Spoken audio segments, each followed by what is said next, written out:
സിനിമയിൽ കിടന്നു കൊടുത്തിട്ടാണോ അവസരം ലഭിക്കുന്നത്? മോനെ അടിപൊളി ചോദ്യം. ഇവരെയൊക്കെ നമുക്ക് അക്ഷരം തെറ്റാതെ തന്നെ വിളിക്കാം അവരാധിക. അയ്യോ അതല്ലല്ല, അല്ല ഇവക്കത് കറക്റ്റ് ആണെങ്കിലും ഞാൻ അത് പറയാൻ പാടില്ലല്ലോ. അവതാരിക. മുഖത്ത് നോക്കി തന്നെ ചോദിച്ചില്ല ആരെയൊക്കെ കൂടെ കിടന്നിട്ടാണ് അവസരം ഒപ്പിച്ചതെന്ന്. അല്ല മോളെ, എനിക്ക് അറിയാൻ മേലാത്തോണ്ട് ചോദിക്കുകയാണ്. ഇതൊരു സിനിമയുടെ ഭാഗമായിട്ട് നടന്ന ഇന്റർവ്യൂ ആണോ അത് ഇനി ആരൊക്കെ കൂടെ കിടന്നിട്ടുണ്ടെന്ന് അറിയാൻ വേണ്ടി സെൻസസ് എടുക്കാൻ വേണ്ടിയിട്ട് വന്നതാണ്. എന്തായാലും നമുക്ക് ബാക്കി എന്തിനാണെന്ന് നോക്കാം. ഇങ്ങനെയൊന്നുമില്ല, കഴിവുള്ളവന് അവന് ഇൻഡിപെൻഡന്റ് ആയിട്ടുള്ള ആൾക്കാർ വരും. നിങ്ങൾ ഇപ്പോഴും ചോദിക്കുന്നത് ഹനേനോടാണ്. അപ്പോഴും ഹന മിണ്ടുന്നില്ല.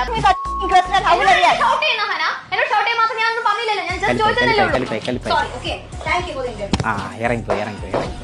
അതിന് വേറെ ഒന്നും ചോദിച്ചില്ലല്ലോ, ചുമ്മാ വെറുതെ കാഷ്വലായിട്ട് ചോദിച്ച് ആരെങ്കിലും കൂടെ കിടന്നിട്ടുണ്ടോ, അതിനിങ്ങനെ ഷൗട്ട് ചെയ്ത് ഇറങ്ങി പോകേണ്ട കാര്യമുണ്ടോ? മോള് വിഷമിക്കണ്ട, മോൾക്ക് ചേട്ടൻ ഒരു പാട്ട് ഇട്ട് തരാം. എവിടെയെങ്കിലും നല്ല അവസരം കിട്ടുമ്പോൾ ചെന്ന് കിടന്ന് കേള് കേട്ടാ. അത് പാട്ട് ഇട്ടോളൂ.